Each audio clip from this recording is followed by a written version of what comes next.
Dr. Warren.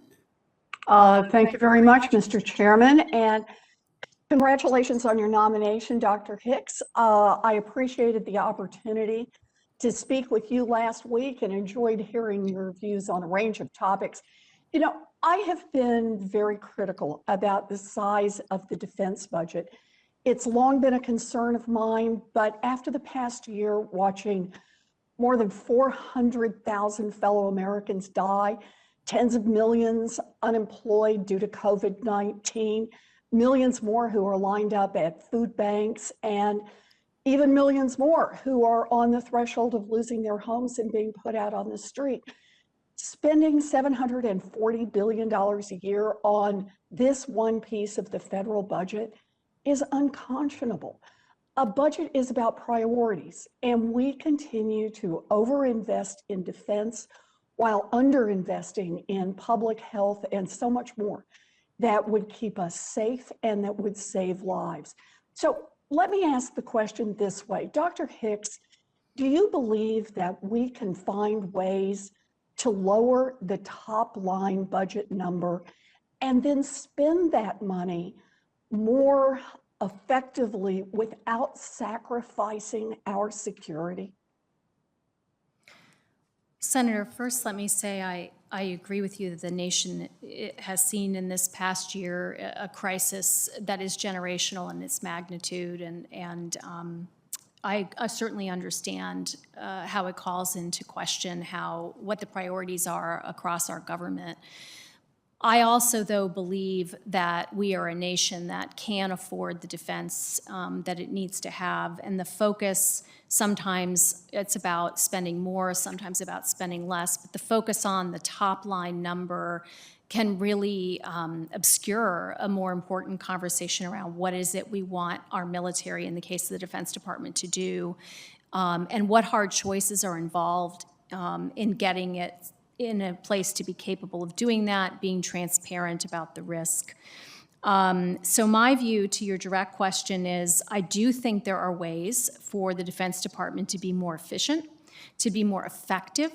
I think some of those tools, as I've suggested, involve things like operational concept advancement, making the right kinds of investments, making sure we have a competitive industrial base. But frankly, some of the things, some of the levers that are available take a lot of partnership between Congress, the executive branch, industry, and others to make some hard choices. It would be hard to significantly squeeze the defense budget in light of the threats that we face without that kind of effort together to get to some hard choices.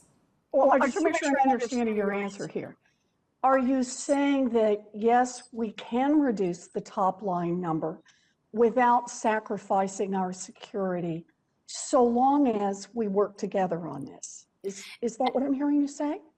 Yes, and so long as we're willing to make some decisions that may incur risk themselves. Yeah. Fair enough. So one of your key tasks is going to be linking the military budget to our strategy and to the President's and Secretary Austin's priorities.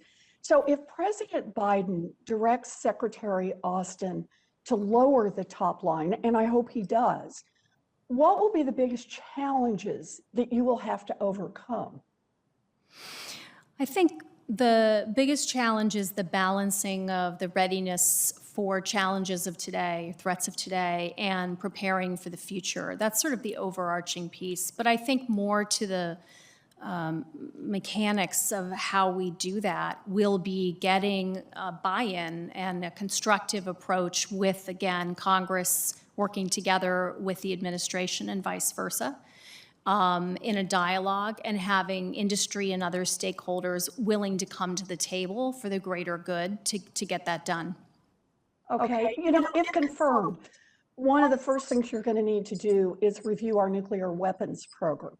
And I know that you believe in a safe and secure and reliable nuclear deterrent, but we're going to spend $44.5 billion on nuclear weapons this year, which is more than the entire budget for the State Department and foreign operations accounts.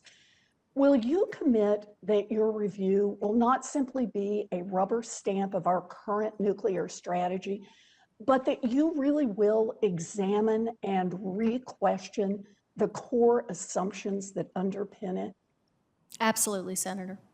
Good. I really appreciate that. I want a strong defense, but I want one that is tailored to meet the real threats that we face. And more importantly, I want that defense to be built on a strong economic foundation here at home. But that's not what we have today. We face staggering economic inequality that's only getting worse as a consequence of this crisis. And yet the military continues to chug along, disconnected from this reality, plowing billions of dollars into the same big, expensive weapons systems that we've been buying for more than 20 years. We've got to fix this by fundamentally rethinking how we spend our money to protect our nation. Thank you, Mr. Chairman.